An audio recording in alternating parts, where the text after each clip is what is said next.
உலக நாடுகளுக்கு பெரும் ஆபத்து. 2026 எல் நினோ தாக்கக்கூடும் என வானிலையியல் அமைப்பு எச்சரிக்கை. வணக்கம் உறவுகளே. இப்ப கொஞ்ச நாளா எங்கட நாட்டுல வெயில் எப்படி இருக்கு என்றது உங்களுக்கே தெரியும். ஆனா இந்த வெப்பம் இதோட முடிய போறதில்ல உறவுகளே. இனிமேதான் ஒரு பெரிய ஆபத்து வரப்போகுது என்று உலக வானிலையியல் அமைப்பு இப்ப ஒரு அதிரடியான எச்சரிக்கையை விடுத்திருக்கு. 2026 ஆண்டின் நடுப்பகுதியில இருந்து, அதாவது மே ஜூன் மாசங்கள்ல இருந்து எல் நினோ என்ற ஒரு பயங்கரமான காலநிலை மாற்றம் உலகத்தையே ஆட்டி படைக்க போகுது.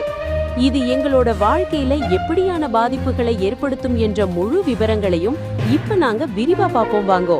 உறவுகளே, முதல்ல இந்த எல் நினோ என்றா என்ன என்று நாங்க தெரிஞ்சுக்கணும். மத்திய பசிபிக் சமுத்திரத்தின் கடல் மேற்பரப்பு வெப்பநிலை சாதாரணமா இருக்கிறத விட ரொம்பவே அதிகமா அதிகரிக்கிறது தான் இப்படி சொல்றாங்க. இது சும்மா ஒரு கடல் வெப்பம் மட்டும் இல்ல உறவுகளே. இது உலகளாவிய ரீதியில மழையை பெய்ய விடாம தடுக்கும், இல்லைன்னா சில இடங்கள்ல பயங்கரமான வெள்ளத்தை ஏற்படுத்தும். மொத்தத்துல உலகத்துல இருக்கிற பில்லியன் கணக்கான மக்களின் வாழ்க்கையையும் சாப்பாட்டு தேவையையும் இது பெரிய அளவுல பாதிக்க போகுது உறவுகளே. வானிலையியல் அமைப்பு முன்னாடி சொல்லறப்போ மார்ச் மாசத்துல இருந்து மே மாசம் வரைக்கும் இதோட பாதிப்பு வெறும் 10% தான் இருக்கும் என்று சொன்னாங்க. ஆனா உறவுகளே, இப்ப நிலவரம் அப்படியே மாறிட்டது. கடல் நீர் ரொம்ப வேகமா வெப்பமாகி வாரதால வர்ற மே மாசம் முடிவுல இது பத்தின ஒரு உத்தியோகபூர்வமான பெரிய அறிவிப்பை அவையில் வெளியிட போறாங்க. ஜூன் மாசத்துல இருந்து இதோட வீரியம் இன்னும் கூட போகுது என்று கணிச்சிருக்காங்க உறவுகளே.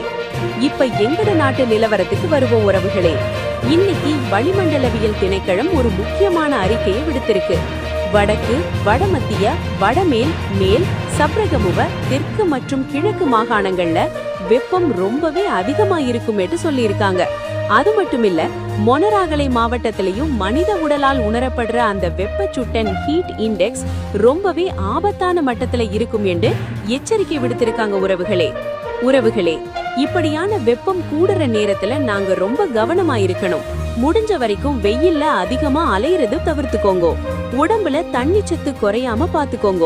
தாராளமா தண்ணி குடிங்க உறவுகளே. இது ஏதோ சாதாரண வெயில் என்று அசால்ட்டா இருக்காதீங்க. ஏன்னா இது எல் நினோவோட ஆரம்பமா கூட இருக்கலாம் என்று ஆராய்ச்சியாளர்கள் கவலைப்படுறாங்க. பாருங்க உறவுகளே, மனுஷன் இயற்கையை அழிச்சதுக்கு இப்ப இயற்கை எங்களுக்கு பதிலடி கொடுத்துக்கிட்டே இருக்கு. இந்த எல் நினோ நிலைமை தீவிரமடைஞ்சா விவசாயம் பாதிக்கப்படும், குடிதண்ணீருக்கு தட்டுப்பாடு வரும். இதனாலதான் உலக நாடுகள் இப்பவே இதுக்காக தயாராகணும் என்று சொல்றாங்க. எங்கட நாட்டு அரசாங்கமும் இந்த வெப்பச்சூழலை சமாளிக்க தேவையான முன்னெச்சரிக்கை நடவடிக்கைகளை உடனே எடுக்கணும் என்றதுதான் எங்களோட வேண்டுகோள்.